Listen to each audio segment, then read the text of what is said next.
For better experience, please rotate your mobile at 90 degrees. నమస్తే DSC అభ్యర్థులారా, DSC preparation 2025కు స్వాగతం. Super fast revision class start చేయడానికంటే ముందుగా మీరు మన ఛానల్కి ఫస్ట్ టైం వచ్చినట్టయితే కనుక ఖచ్చితంగా సబ్స్క్రైబ్ చేసుకుని వీడియోను కంటిన్యూ చేయండి. ఎందుకంటే మన ఛానల్ ద్వారా ఏపీ డిఎస్సి ఎస్జిటికి సంబంధించినటువంటి అన్ని మెథడ్స్ మరియు కంటెంట్కి సంబంధించిన షార్ట్ రివిజన్ నోట్స్ను పీడిఎఫ్ రూపంలో అతి తక్కువ ధరకే అందిస్తున్నాం. ఇప్పటికే 6 మెథడ్స్ మరియు సోషల్ సైన్స్ కంటెంట్, విద్యా దృక్పథాలు, సైకాలజీ, ఎస్జిటి వాళ్లకు రెడీగా ఉంది. మొత్తం 10 సబ్జెక్టులు కలిపి ఒక్కొక్క సబ్జెక్టు 20 నుంచి 25 పేజీల్లో పూర్తయ్యేటట్టుగా తయారు చేశాం. మొత్తం 10 సబ్జెక్టులు కలిపి 125 పేపర్లు మాత్రమే ఉన్నాయి.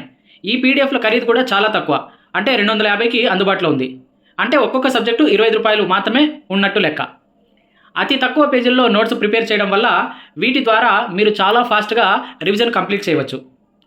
రోజుకు 25 పేపర్లు కంప్లీట్ చేసినా కూడా 5 రోజుల్లో మొత్తం 10 సబ్జెక్టులను రివిజన్ చేయవచ్చు. షార్ట్ నోట్స్ పీడిఎఫ్లు ఎలా ఉంటాయి అని తెలుసుకోవాలనుకుంటే మన ఛానల్లో చాలా వీడియోస్ ఉంటాయి, ఒకసారి చూడండి. ఇంకా మన ఛానల్ ద్వారా ఈ పీడిఎఫ్లను బేస్ చేసుకొని మనం ఇలాంటి సూపర్ ఫాస్ట్ రివిజన్ క్లాసులు ఫ్రీగా ప్రతి సబ్జెక్టు కూడా ప్రతిరోజు జరుగుతూ ఉంటాయి. ఇవి మీకు టైం వేస్ట్ చేయకుండా, మీ ప్లాన్ను డిస్టర్బ్ చేయకుండా, మీరు నిద్రపోయే ముందు కానీ భోజనం చేసే సమయంలో కానీ వినడానికి, రివిజన్ చేసుకోవడానికి అనుకూలంగా ఉంటాయనే ఉద్దేశంతో చేస్తున్నాం. ముఖ్యంగా గృహిణులు, ఉద్యోగస్తులు, ఒంటరిగా ప్రిపేర్ అయ్యే వాళ్ళు, వీళ్ళందరూ కూడా రోజువారీ పనులు చేసుకుంటూ ఈ క్లాసులు వినడం ద్వారా చాలా ఫాస్ట్గా వాళ్ళు రివిజన్ చేయడానికి ఉపయోగకరంగా ఉంటుంది. కాబట్టి ఖచ్చితంగా మన ఛానల్ను సబ్స్క్రైబ్ చేసుకొని ఈ వీడియోను కంటిన్యూ చేయండి. ఇక లేట్ చేయకుండా మనం వీడియోలోకి వెళ్ళిపోదాం.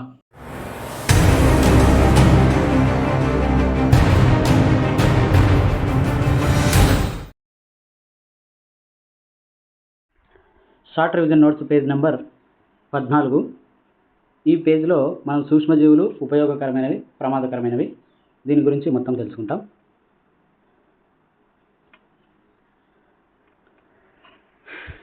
నీరు మరియు నేల చిన్న చిన్న జీవులతో కూడి ఉన్నాయని మనకు తెలియజేస్తున్నాయి. అయితే ఇవన్నీ సూక్ష్మజీవుల వర్గంలోకి రావు.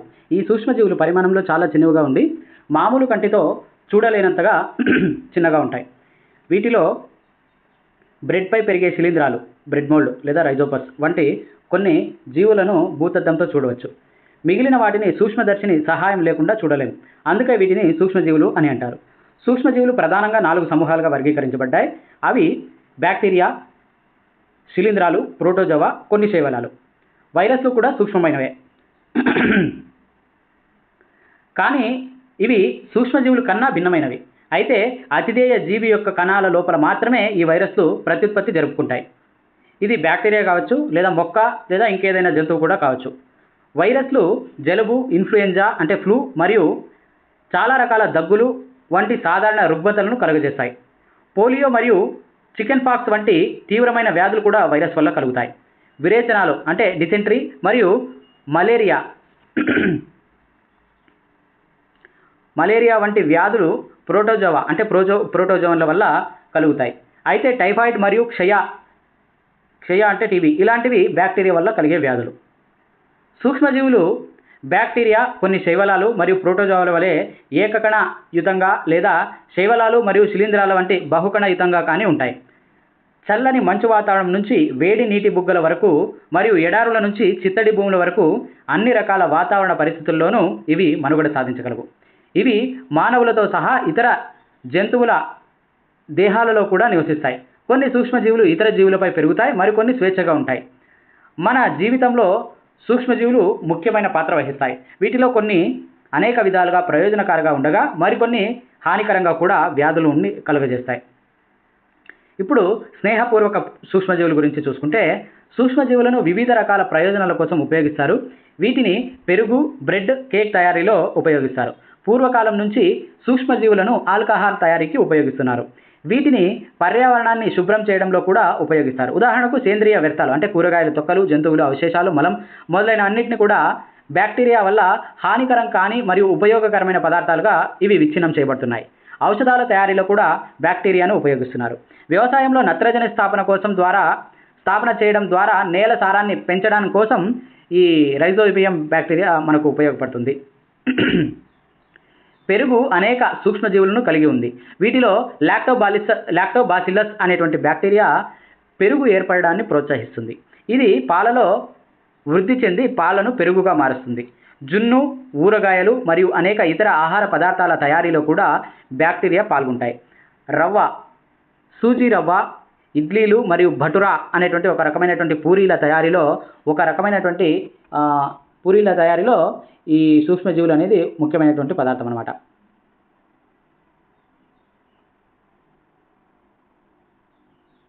బ్యాక్టీరియా, ఈస్ట్ కణాలు ఇడ్లీ పిండి, దోశ పిండి పులియబెట్టడానికి సహాయపడతాయి. ఈస్ట్ వేగంగా ప్రత్యుత్పత్తి జరుపుతూ శ్వాసక్రియలో కార్బన్ డయాక్సైడ్ను ఉత్పత్తి చేస్తుంది. వాయువు యొక్క బుడగలు పిండి పదార్థం ఘనపరిమాణాన్ని పెంచుతాయి. కాబట్టి బేకింగ్ పరిశ్రమలో రొట్టెలు, పేస్ట్రీలు, కేకులు తయారీ చేయడంలో ఈస్ట్ను ఉపయోగించడానికి ఇదే ప్రధాన కారణం. తర్వాత సూక్ష్మజీవుల వాణిజ్యపరమైనటువంటి ఉపయోగాలు చూసుకుంటే ఆల్కహాల్, వైన్ తయారీ మరియు ఎసిటిక్ యాసిడ్ అంటే వెనిగర్లో అధిక పరిమాణంలో ఉత్పత్తి చేయడానికి సూక్ష్మజీవులను ఉపయోగిస్తారు. ఈస్ట్ను మద్యం మరియు వైన్ యొక్క వాణిజ్య ఉత్పత్తికి ఉపయోగిస్తారు. దీని కొరకు బార్లీ, గోధుమలు, బియ్యం వంటి ధాన్యాలు, తర్వాత పండ్ల రసాలు మొదలైనటువంటి వాటిలో ఉండేటువంటి సహజ చక్కెరలపై ఈస్ట్ను పెంచుతారు. చక్కెరను ఆల్కహాల్గా మార్చే ఈ ప్రక్రియను కిణ్వనం అంటారు. చక్కెరను ఆల్కహాల్గా మార్చే ఈ ప్రక్రియను కిణ్వనం అని అంటారు. దీన్ని కనుగొన్నది లూయి పాస్చర్ 1857 సంవత్సరంలో. సూక్ష్మజీవుల ఔషధపరమైనటువంటి ఉపయోగాలు చూసుకుంటే అనారోగ్యానికి గురైనప్పుడు డాక్టర్ పెన్సిలిన్ వంటి కొన్ని సూక్ష్మజీవి నాశక మాత్రలు, క్యాప్సూల్స్ లేదా ఇంజెక్షన్లు ఇవ్వవచ్చు. ఈ మందులకు మూలం సూక్ష్మజీవులు. ఈ మందులు వ్యాధి కలిగించే సూక్ష్మజీవులను చంపుతాయి లేదా వాటి పెరుగుదలను నిరోధిస్తాయి. ఇటువంటి మందులు సూక్ష్మజీవి నాశకాలుగా, యాంటీబయోటిక్స్గా ఉపయోగపడతాయి. సూక్ష్మజీవి నాశకాలు యాంటీబయోటిక్స్ అంటారు. ఈ రోజుల్లో బ్యాక్టీరియా మరియు శిలీంధ్రాల నుంచి అనేక సూక్ష్మజీవి నాశకాలు ఉత్పత్తి చేయబడుతున్నాయి. సాధారణంగా మనకు తెలిసినటువంటి స్ట్రెప్టోమైసిన్, టెట్రాసైక్లిన్, ఎరిథ్రోమైసిన్ అనేవి కొన్ని శిలీంధ్రాలు, బ్యాక్టీరియా నుంచి తయారు చేయబడినటువంటి సూక్ష్మజీవి నాశకాలు. ఇవి నిర్దిష్ట సూక్ష్మజీవులను పెంచడం ద్వారా తయారు చేయబడతాయి. ఇవి వివిధ రకాల వ్యాధులను నయం చేయడానికి ఉపయోగించబడతాయి. అయితే 1929లో అలెగ్జాండర్ ఫ్లెమింగ్ వ్యాధికారక బ్యాక్టీరియాల వర్ధనం పరిశోధన చేస్తుండగా తన వర్ధనం ప్లేట్లలో ఒకదానిలో చిన్న ఆకుపచ్చ శిలీంధ్రం యొక్క సిద్ధ బీజాలను కనుగొన్నాడు. ఈ శిలీంధ్రం బ్యాక్టీరియా పెరుగుదలను నిరోధించిందని ఆయన గమనించారు. వాస్తవానికి ఇది చాలా బ్యాక్టీరియాలను చంపింది కూడా.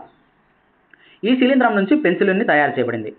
జంతువులలో సూక్ష్మజీవుల సంక్రామ్యతను అదుపు చేయడానికి పశువులు మరియు పౌల్ట్రీ యొక్క మేతలో సూక్ష్మజీవి నాశకాలను కూడా కలుపుతారు. అనేక మొక్కల వ్యాధులను నియంత్రించడానికి కూడా వీటిని ఉపయోగిస్తారు. అర్హత కలిగిన వైద్యుడి సలహా మేరకు మాత్రమే సూక్ష్మజీవి నాశకాలను తీసుకోవాలి. అలాగే డాక్టర్ సూచించిన కోర్సును విధిగా పూర్తి చేయాలి. అవసరం లేనప్పుడు లేదా తప్పుడు మోతాదులో సూక్ష్మజీవి నాశకాలను తీసుకున్నట్టయితే భవిష్యత్తులో మనకు అవసరమైనప్పుడు ఔషధం తక్కువ ప్రభావవంతంగా ఉండవచ్చు. అలాగే అనవసరంగా తీసుకునే సూక్ష్మజీవి నాశకాలు శరీరంలోని ప్రయోజనకర బ్యాక్టీరియాను చంపవచ్చు.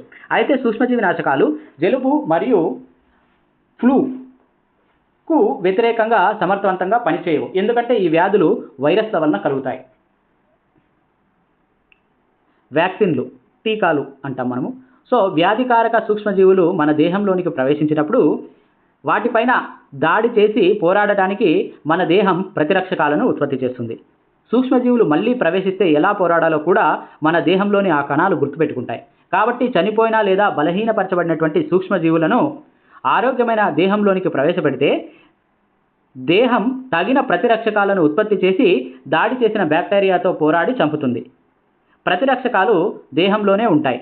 మనం వ్యాధి కలిగించే సూక్ష్మజీవుల నుంచి ఎప్పటికీ రక్షించబడతాం. ఈ రకంగా వ్యాక్సిన్ పనిచేస్తుంది.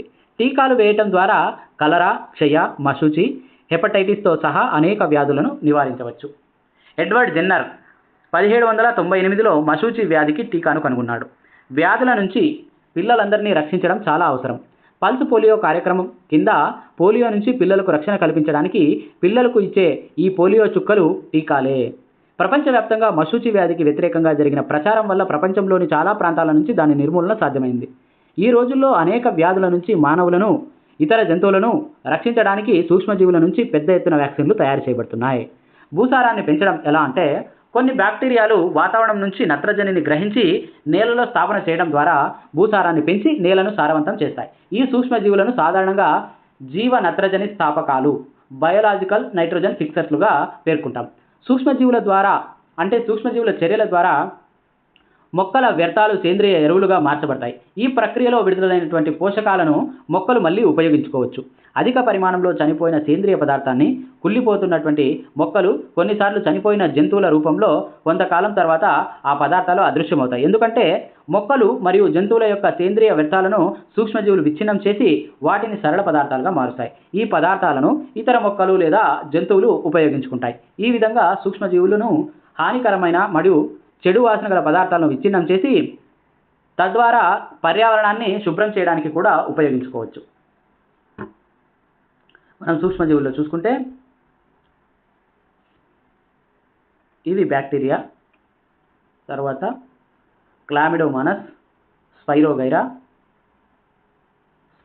అంటే శైవలం, క్లామిడోమోనాస్, తర్వాత అమీబా, పారమేషియం, అవి రెండు. తర్వాత రొట్టె బూజు అంటే బ్రెడ్ మోల్డ్, తర్వాత పెన్సిలియం, తర్వాత ఆస్పర్జిల్లస్ శిలీంధ్రాలు ఇవన్నీ. ఇంకా తర్వాత మెయిన్ వైరస్.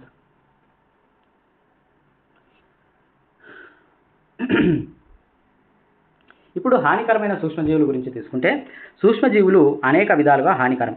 కొన్ని సూక్ష్మజీవులు మానవులలో, మొక్కలలో, జంతువులలో వ్యాధులను కలుగజేస్తాయి. ఇటువంటి వ్యాధిని కలిగించే సూక్ష్మజీవులను వ్యాధి జనకాలు అంటారు. కొన్ని సూక్ష్మజీవులు ఆహారం, దుస్తులు మరియు తోలు వస్తువులను పాడు చేస్తాయి. మానవులలో వ్యాధిజనక సూక్ష్మజీవులు ఏముంటాయంటే మనం పీల్చే గాలి, తాగే నీరు లేదా తినే ఆహారం ద్వారా వ్యాధి జనకాలు మన శరీరంలోనికి ప్రవేశిస్తాయి. వ్యాధిగ్రస్తుని నేరుగా తాకడం ద్వారా లేదా రోగవాహకాలైన జంతువుల ద్వారా కూడా ఇవి వ్యాప్తి చెందుతాయి. వ్యాధి సోకిన వ్యక్తి నుంచి ఆరోగ్యమైన వ్యక్తికి గాలి, నీరు, ఆహారం లేదా తాకడం ద్వారా వ్యాప్తి చెందే వ్యాధులను అంటువ్యాధులు అంటారు. కలరా, సాధారణ జలుబు, ఆటలమ్మ అంటే చికెన్ పాక్స్ మరియు క్షయ వంటి వ్యాధులు ఈ అంటువ్యాధులకి ఉదాహరణలు. సాధారణ జలుబుతో బాధపడుతున్నప్పటికీ తుమ్మినప్పుడు వేలాది వైరస్లు కలిగినటువంటి తేమతో కూడిన సూక్ష్మ బిందువులు గాలిలోనికి వ్యాప్తి చెందబడతాయి. ఆరోగ్యవంతమైన వ్యక్తి శ్వాస తీసుకున్నప్పుడు ఈ వైరస్ అతని శరీరంలోనికి ప్రవేశించి వ్యాధిని కలుగజేయవచ్చు. కాబట్టి తుమ్మేటప్పుడు ముక్కు మరియు నోటిపై రుమాలు ఉంచాలి. వ్యాధి సోకిన వ్యక్తులకు దూరంగా ఉండటం మంచిది. కొన్ని కీటకాలు, జంతువులు వ్యాధికారక సూక్ష్మజీవులకు వాహకాలుగా పనిచేస్తాయి. అటువంటి వాహకాలలో ఈగ ఒకటి. ఈగలు చెత్త, జంతు విసర్జితాలపై వాలుతాయి. వ్యాధి జనకాలు వాటి శరీరాలకు అతుక్కుంటాయి. ఈ ఈగలు మూత వేయని ఆహార పదార్థాలపై వాలినప్పుడు వ్యాధి జనకాలను బదిలీ చేస్తాయి. ఈ కలుషితమైన ఆహారాన్ని ఎవరు తింటారో వారు అనారోగ్యానికి గురయ్యే అవకాశం ఉంది. కాబట్టి ఎల్లప్పుడూ ఆహారంపై మూతలు ఉంచడం మంచిది. మూతలు వేయని ఆహార పదార్థాలను తినకండి. వాహకానికి మరొక ఉదాహరణ మలేరియా పరాన్నజీవి ప్లాస్మోడియం వ్యాప్తి చేసే ఆడ అనాఫిలస్ దోమ. ఆడ ఏడిస్ దోమ డెంగ్యూ వైరస్కు వాహకంగా పనిచేస్తుంది. ఆడ ఎనాఫిలస్ దోమ వచ్చేసి మలేరియాను వ్యాప్తి చెందిస్తే ఆడ ఏడిస్ దోమ డెంగ్యూ వైరస్కు వాహకంగా పనిచేస్తుంది. దోమలు నీటిలో సంతానోత్పత్తి చేస్తాయి. కావున కూలర్లు, టైర్లు, పూల కుండీలు మొదలైన వాటిలో నీరు నిల్వ ఉండనీయరాదు. పరిసరాలను శుభ్రంగా, పొడిగా ఉంచడం ద్వారా దోమలు సంతానోత్పత్తి చేయకుండా నిరోధించవచ్చు.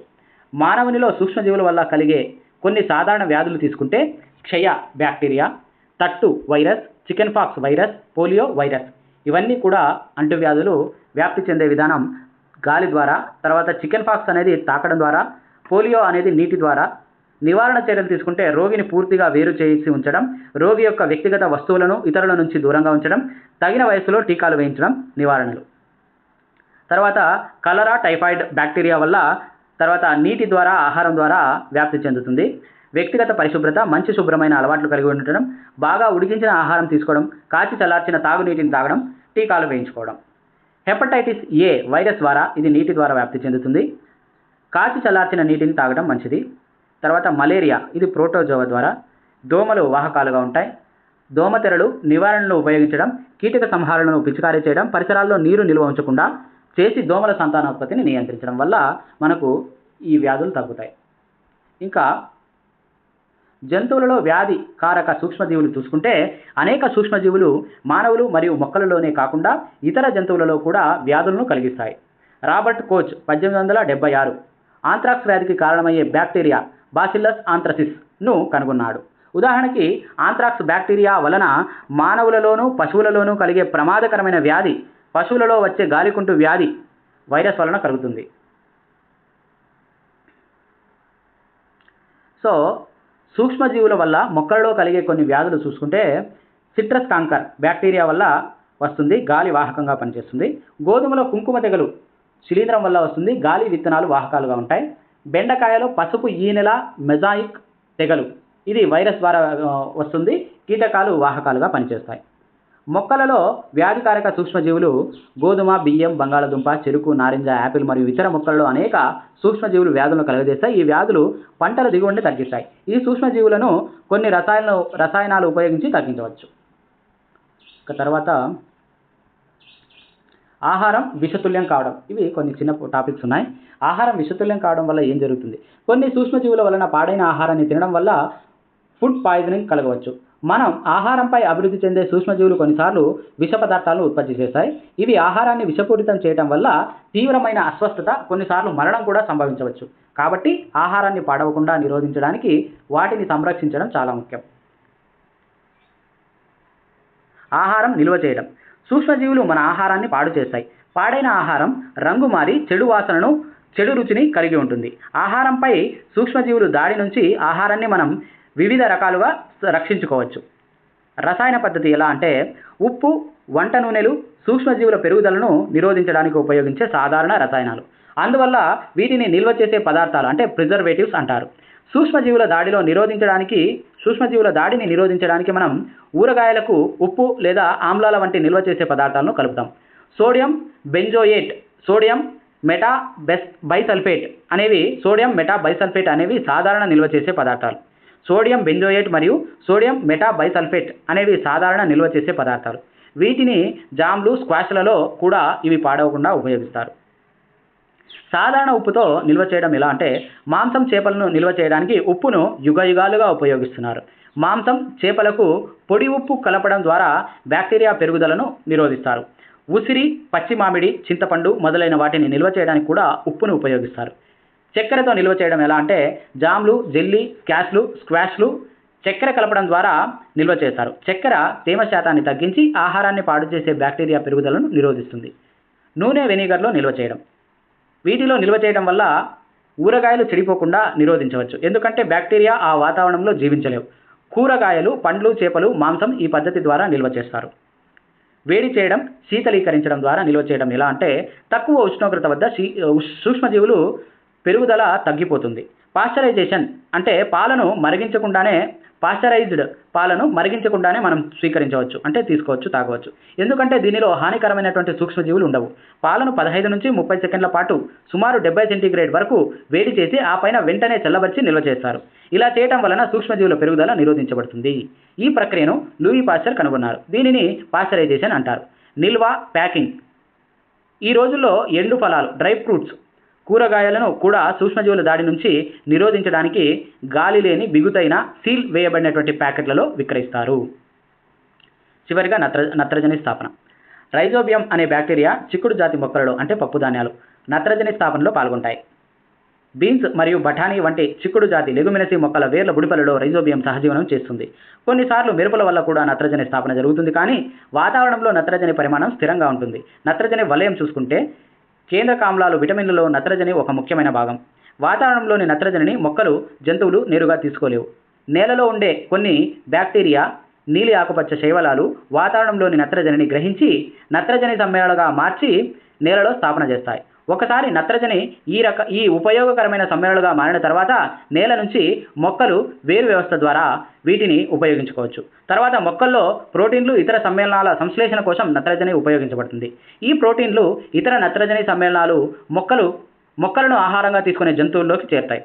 మొక్కలు, జంతువులు చనిపోయినప్పుడు మట్టిలో ఉండే బ్యాక్టీరియా, శిలీంధ్రాలు నత్రజని వ్యర్థాలను మళ్ళీ మొక్కలు ఉపయోగించుకునే నత్రజని సమ్మేళనాలుగా మారుస్తాయి. కొన్ని ఇతర బ్యాక్టీరియా వాటిలో కొంత భాగాన్ని నత్రజనిగా మార్చి తిరిగి వాతావరణంలోకి విడుదల చేస్తాయి.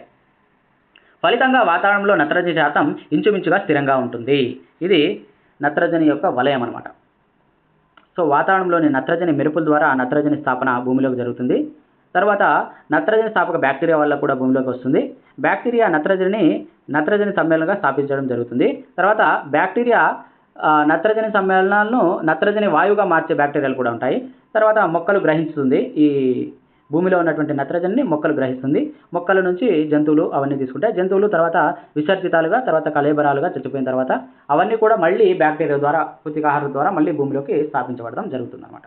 ఈ రకంగా నత్రజని సైకిల్ ఉంటుంది.